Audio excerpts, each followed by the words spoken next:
حياكم الله من جديد مشاهدينا الكرام، ويا هلا وسهلا فيكم. تتأذى بعض الزوجات وأحيانا بعض الأزواج وأحيانا بعض الآباء وبعض الأمهات ببعض المعزوفات الليلية. إيش هي هذه المعزوفات؟ هي بعض الآلات الموسيقية الموجودة داخل الأنف والأذن والحنجرة عند الرجال أو عند الحرمة. في النهاية النتيجة تطلع شخير. الشخير هذا أحيانا مزعج، طبعا أحيانا يصحيك 17 مرات. عشان كذا احنا شفنا انه هو موضوع جدا مهم ولاجلكم طرحناه اليوم. شكلك عشان بتعاني يا احمد في لا والله البيت. الحمد لله عندنا امور طيبه. طيب اكيد الشخير هو انسداد جزئي في مجرى الهواء. طبعا بالتاكيد هذا شيء علمي وطبي يحتاج طبعا اكثر ان احنا نتعرف عنه. معانا اليوم طبعا استشاري انف واذن وحنجره، استاذ ودكتور دكتور خليل سندي. صباح النور يا دكتور. اهلا وسهلا، صباح الخير، كيف الحال؟ ايش رايك في تعريف احمد عن الشخير؟ بسم الله الرحمن الرحيم. في الواقع الشخير مشكله اجتماعيه كبيره، صحيح فعلا، والكثير بيشتكوا منها وبتسوي مشاكل اجتماعيه في البيت، بالذات بين الزوج وزوجته، او في الاطفال بيتخانقوا مع بعض في الليل عشان الطفل بيشخر وما بيشخر، وبتحصل حالات طلاق كثيره عشان الشخير. صح، حتى للأسف. وما لها علاقه بالسن، ممكن تحصل في اي سن. في ناس متجوزين جدد بتحصل مشاكل، وفي ناس لهم 20 سنه و30 سنه وبتحصل مشاكل. فهي مشكله اجتماعيه كبيره، وعلاجها في معظم الحالات بيكون سهل. صح. لكن الواحد لازم يعرف ايش هو الشخير من الاساس. ايوه، ايش هو وايش اسبابه؟ الشخير بنعرف في فرق بين انسداد او وقوف التنفس اثناء النوم، هذا ما حنتكلم عليه، نتكلم عن الشخير. الشخير هو صوت يحدث اثناء التنفس نتيجه لتهدل في سقف الحلق او انسداد في مجرى التنفس بصفه عامه. حلو. طبعا هذا التعريف واسع، بس هو احنا بنحاول ما نحاول نخش في تفاصيل صغيره غير بعدين بعد ما نشوف الاشياء.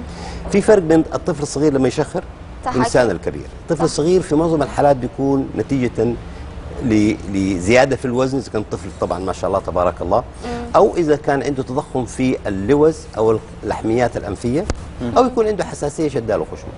وهذه الاشياء كلها ممكن اي دكتور حق الاطفال بيعالجها ويعرف المشكله كلها ويقدر يعالج الطفل فيها. احنا نتكلم على الشخير بيحصل في الكبار، اللي بتحصل فيه مشاكل اجتماعيه كثيره، وهذا اللي حنركز عليه في اليوم في الحديث هذا. حلو. بحيث انه احنا نغطيه بكافه طرقه، من حيث التشخيص والمضاعفات واللي اهم شيء، والعلاج ان شاء الله باذن الله. دكتور، يعني انا خليني كذا احكي لك حكاوي الشارع، نقول يعني الناس احيانا في ناس بتشخر لكن مش في كل وقت. اذا زاد التعب او زادت ساعات السهر، صح، هذا يعطيك هنا يا حبيبي اوبريت. بالضبط. هذا الشخير بيجي نتيجه التعب، لانه يصير في ارهاق والعضلات ما بتحاول تمسك نفسها اثناء النوم. نتكلم على الشخير اللي بيحصل دائما كل ليله، واللي بيأذي الازواج، اهل البيت، اذا كان زوج او زوجه.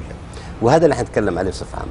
اي واحد ممكن لو تعب 3-4 ايام بيشتغل ويتعب، لما يجي ينام يعني ما يقدر يركز اصلا، هو نايم تعبان مرهق، عضلاته ما بتستحمل، بترخي نفسها على طول.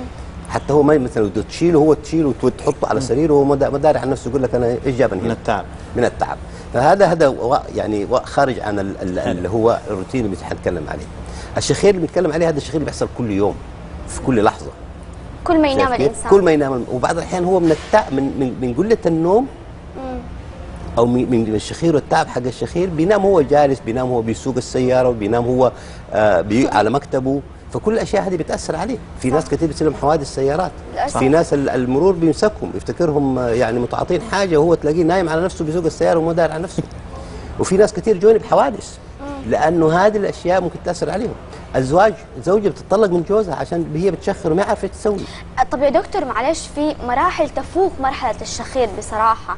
يعني في ناس تسمع شخيرهم عن بعد، وانت يعني ممكن هو يكون في الدور الاول، يعني لو كان الباب مفتوح تبع الغرفه تسمع شخير لو انت تحت. مظبوط، من جد والله فعلا. هذا الشخير اللي هو يعني هو الشخير ممكن يكون شخير نغمات واطيه او عاليه او هي كلها بتعتمد على مقدار الانسداد ومقدار جسم الانسان. في انسان طفل شخيره خفيف، في شخيره ثقيل، لكن نتكلم احنا على الشخير بصفه عامه وتاثيره على الجسم كله. الشخير يكون زي ما قلنا احنا سببه انسداد في مجرى التنفس. طيب ايش علاجه؟ كيف ممكن؟ طيب لسه احنا نتكلم كيف انا اقدر، كيف عشان لازم افهم الشخير، لازم اعرف انا كيف بتنفس. حلو. اول شيء لازم اعرف ليه ربنا خلق الانف. ربنا خلق الانف عشان الهواء اللي داخل في الرئه بيتكيف ويتنظف ويتظبط وينزل على الرئه سليم.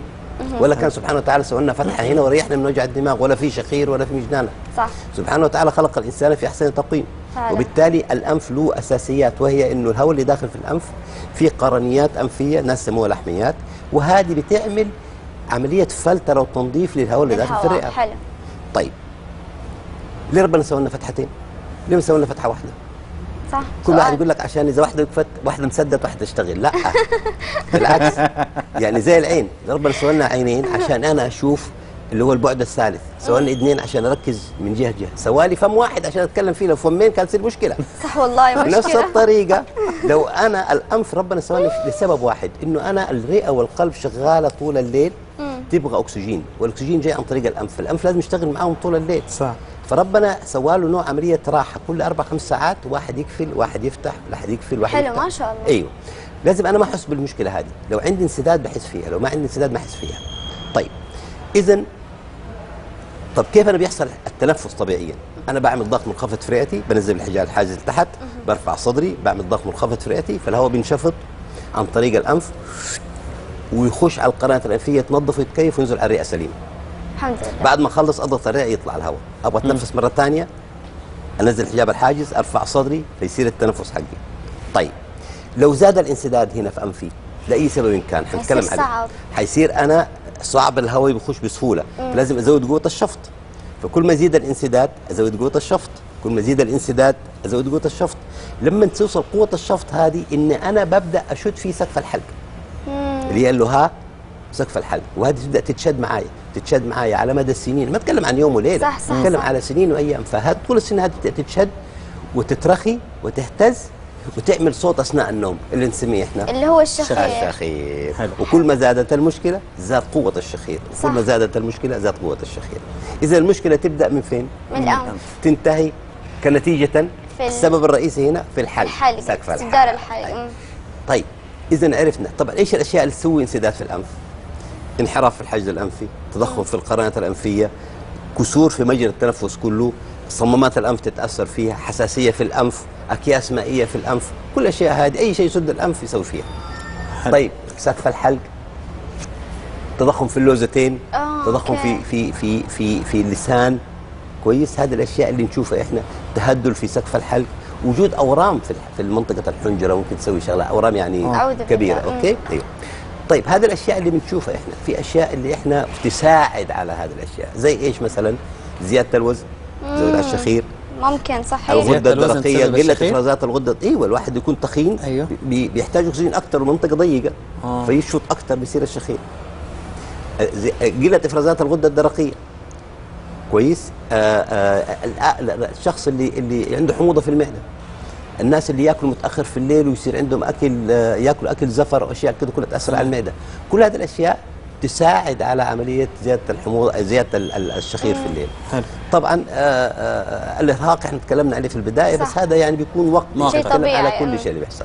وطبعا هذا ممكن من الجهتين، الراجل او الست، اي واحد عنده اي مشكله بيسويها. اي والله يا دكتور قد صارت معايا يعني والله تخيل، يعني ترصدوا لي يا دكتور، ترصدوا لي، انا عمري في حياتي ما شخر يعني الحمد لله، بس مره كنت مرهقه في سفر وشخرت يعني وسجلوني يا دكتور، تخيل.